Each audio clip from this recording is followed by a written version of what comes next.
Sveiki, brangiai. Šiandien nusprendžiu pagaminti prancūzų patiekalą žiulieną.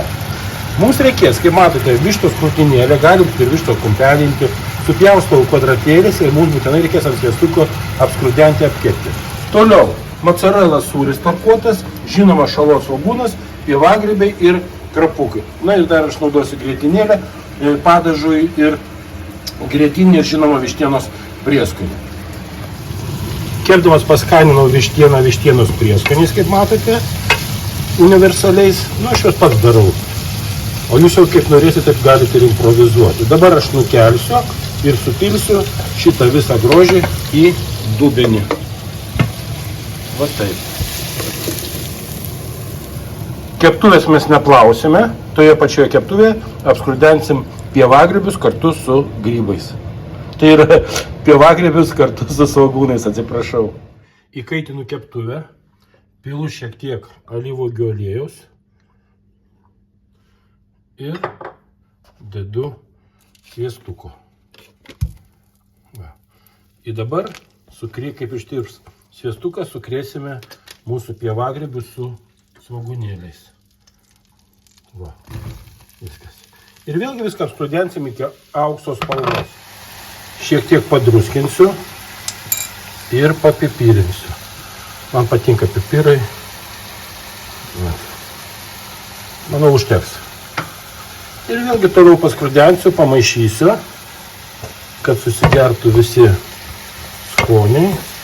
Pipiriukai sudruskyti ir su sviestuku. Ir kepsime toliau. Kaip jau ir užtenka, dabar ką aš darau, pilu grietinėlę 35 procentų. Man patinka, kada riebu. Aišku, yra nesveika, bet jūs gaminkite kaip jūs norite. Galite 12 procentų riebumo grietinėlį, galite aplamai pienuko pilti, galite grietinę su pienuku, galite sultinį pilti, bet yra skaniau, kada yra riebiau. Kuo riebiau, tuo yra skaniau. Ir mano kiekvienas žiūrovas man tam pritars. Aišku, nesveika, nesiginčiusi. Bet yra skanu, tokie mes jau lietuviai. Na, o dabar supilsime mūsų vištieną. Viską gerai išmaišysime, kad, kaip aš sakau, susiženintų visi skoniai. Dabar supilu sukapotus krapukus ir gerai viską išmaišysiu. Tai duos, kaip pasakyti, vasaros, nes krapai yra švieži, duos tokį vasarinį aromatą. Mato, kaip viskas sutirštėjo. Dabar, kaip viskas jau paruošta, šitą masę aš dedu į molinius indus. Šiuos indus aš parsivežiau iš Gruzijos. Tarp kitko, jie tikrai labai geri. Bet nieko baisaus, jeigu jūs tokių neturite, galite į keramikinius arba į špyžinius. Kokius turite indus, į tokius galite ir krėsti šitą visą masę.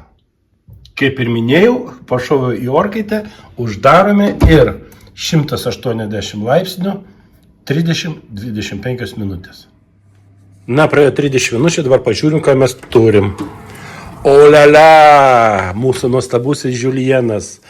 O dieve mano, pasižiūrėkit. Ajajaj. Matote, ką reiškia molinis indas? Nu, patiekalas tikrai gausiai. Dar iki šiol, matot, spirgą išėmiau 10 minučių stovi, a jis dar iki šiol spirga. Nu, patiekalas nepriekaištingas gavosi.